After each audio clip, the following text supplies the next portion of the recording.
All right, this is my daily update. It's January 21st, 2025. I didn't get as much done this last day as I was hoping to. Um, I was not feeling great last night. Even today, I'm still. I don't know why, but I've had like a really bad headache.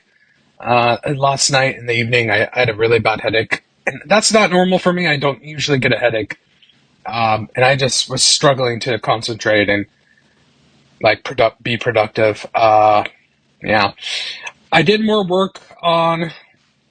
I mean, I did do some work, but not fantastically great work, and not very much. But I did keep working on updating some of the code for AI chat email for um, adding extra security checks, and I figured out a good way to do that. So worked on that.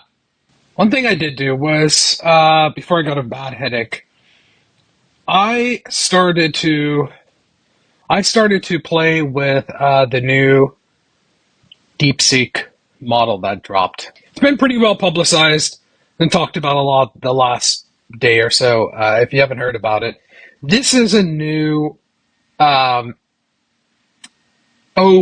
kind of competitor model from a Chinese company in China, Deepseek. They have created a model that competes. I mean, really competes with the top frontier models. And they did it like well, apparently they did it. That's the thing. You never know with Chinese companies. They apparently did it for very, very, very little amount of money. There's rumors that I was reading that they used O1 to build their model. So, hitting the API endpoint, spending millions and millions of dollars, and they were able to come up with this. I don't know if that's true, but if that's the case, still impressive, because it's like, well, why does O1 cost so much? And O3 is apparently like 10x the price or something. So I was playing around with it on my computer here. So I have a MacBook Pro. I have a lot of RAM. So I thought it'd be fun to do a little experiment. What if we took a lead code question and gave it to the model?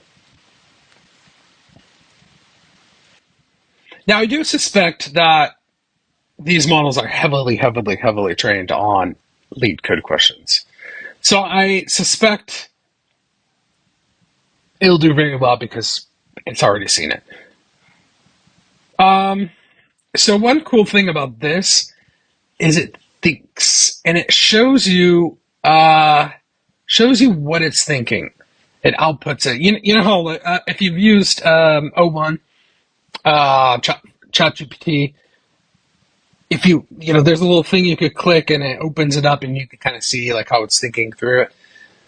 But what's really impressive about this is that this is running on my computer, and this is like a wimpy computer as far as AI stuff goes. I mean, it's pretty powerful laptop, pretty expensive one. I'm not gonna lie, but I only have 64 gigabytes of RAM. Like, it's nothing that impressive.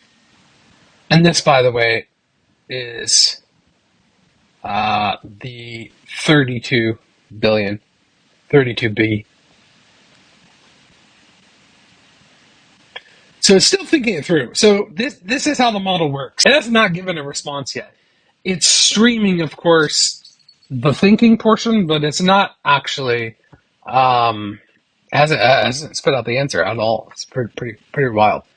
So obviously it's slow on my computer, and if you go to Deepseek, like their chat online, obviously that's pretty beefy and that is much better. But I mean, it really goes through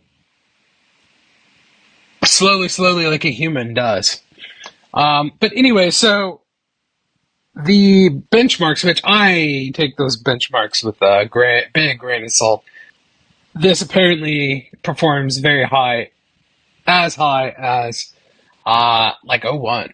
So if that is true, which use it, like just straight up use it and see for yourself. Um, if that's true, that's goddamn impressive, honestly. Even if they used O1, that's impressive that they could get the cost down so low.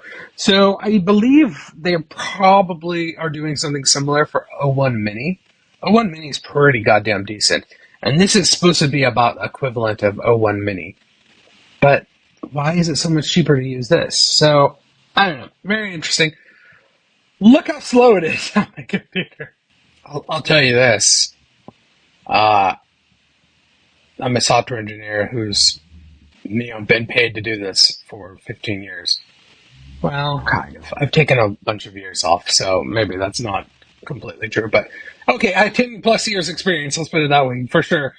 And I got paid to code before that. I would not solve this lead code question so fast. Well, maybe. I didn't actually read it. Look at this. This is all thinking. I'm going to fast forward. Look how goddamn long this thing takes. This is just crazy. I mean, it's impressive that it just chews on it and thinks until it figures it out. There's obviously a clear difference here between this and like ChatGPT 4 or 3.5 that just, just vomits out a question. I'm sorry, a response. This is crazy thinking about it. And obviously, this is. So here is the difference between on the chat and on my local MacBook. Like there's look, it's slow as shit. This has taken like 5+ minutes. It's crazy how slow it is, but it seems to be figuring it out. But look at this, just so night and day difference. This is orders of magnitude faster. Look, I don't recommend doing such hard things locally unless it's something you can walk away from and just it'll get back to you. But it could be an option to do this. Like if you could, there are so many possibilities running a powerful model locally. So many possibilities of cool things you could do. I have so many ideas. So little time, so many ideas. But yeah, big difference. Okay, so now this is done with the thinking. So look at all this. It just step by step, line by line, just slowly chewed on this. This is impressive. Like this is an open source model that you can just download and run on your machine. This is pretty killer, but is it right? So it thought about it and now it's spitting out the answer. I should have told it JavaScript, but Python's fine. I don't think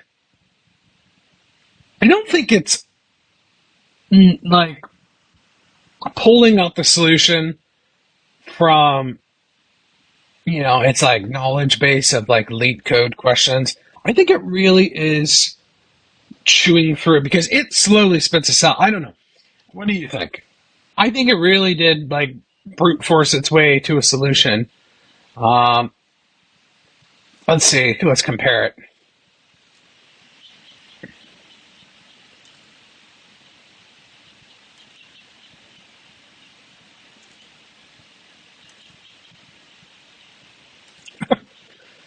It's different. Look at that. This seems better. This seems a lot better. This answer seems a lot worse. Interesting. So anyways, I thought that was really interesting to play around with this. I'm impressed that there's such powerful models you could run locally. So that's one thing I did do. I looked at that. Look, when you have a splitting headache, you got to do something. And the other thing I did was I stumbled upon this open source project. I have not used this, but this looks damn impressive. The idea is you look at feeds and you extract data out of like all the things you care about, like upcoming concerts, threads, Twitter, X, LinkedIn post, Blue Sky, Hacker News, Telegram, your YouTube subscriptions, and it compiles it all into like a daily update for you. Um, and it uses AI to do it. I don't know. I have not seen this in action, but this looks really cool. So why am I talking about this? One thing I started to do, which I did a lot of, because again, I wasn't feeling well, so it's like I might as well do something somewhat productive that's, I don't need to think too hard. I started to set up a RSS reader. Now I know it's like old school. It's like, okay, boomer, went through RSS feed from like 2000. I'm really actively trying to avoid the algorithms. I don't use TikTok myself, but I'm not gonna lie, I do watch a lot of YouTube, and I'm on X a lot. So um, I want to try to avoid news, Twitter, X, whatever, all of it. I I'm gonna be real. I think they're time sinks, and I spend way too much time on these sites. Like, really, I'm just gonna be honest. And it doesn't have anything to do with like a lot of people are like, I'm getting off X because Elon Musk. I'm getting off Facebook and Threads because of uh, Zuckerberg. I say fuck them all. I don't. It's not a political thing. It is these big companies have hijacked our brains to help us just do endlessly scroll, endlessly be sucked in. It has nothing to do with politics or people. At the end of the day, there's not just a billionaire at the top. There's like many people in these orgs. I have personally talked to people who've worked at these companies. There are psychologists that are there to help build these algorithms to like keep you hooked. And it works. Like you're why fight it? Just opt out and don't use this stuff. Like seriously. Even the news now is the same way. The news is like has algorithms. They know what you like. It's because I traditionally use Google News, but Google knows everything about you. They know who you are. You're logged in. And they use algorithms now just for the goddamn news to keep you sucked in, to get you, amped up and upset because it shows you things you like and knows you're gonna like emotionally react to. I'm opting out of all of that. So I'm looking for tools where I have a very powerful RSS feed and I selectively go, hey, I want to follow these people on X. Like, don't don't have the algorithm like show me the latest outrage or bullshit of the day. Like, show me the people in a feed that I actually want to follow, like old school, So I'm looking at that. I'm looking around at a bunch of solutions. I'm not seeing exactly quite what I want. Feed. Okay, there's a million RSS readers. That's whatever. There's so many that I think you can settle on. But what I'm interested in is one that pulls in lockdown data. Like, for example, there are Facebook groups. I don't use Facebook, but sometimes I do sign in to look at groups. There's a lot of groups I'm in. Uh, I would love to like see conversations in there in a feed and then jump in and respond. I would love to follow people on Instagram that have private accounts without going on the Instagram. I'd like to see stories from people, like a very select few people without going into the app. I want to follow people on X who have private accounts. Like, you can't do any of this with all these tools. I tried a few. I tried I tried this. This looks very promising, and they claim to be able to build um, RSS feeds from all these things. Bullshit. I tried it. Um, it works for public facing people. And even in their example, where's the Instagram one? Even in their example, it is only public. uh, Instagram accounts. It is only um, public Twitter accounts, X accounts.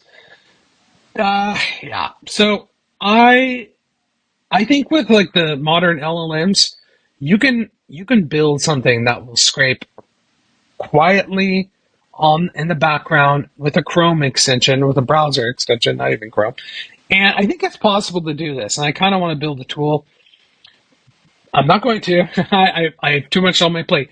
But I was thinking, maybe I could build an AI agent. Maybe I could build an agent that will do this, that will like go and you tell it. So one of the things this has is it has a builder where you click and it uses some kind of UI. What if you could just tell it, go to this page and watch and give me this, and text, and then it just does it and it builds an RSS feed.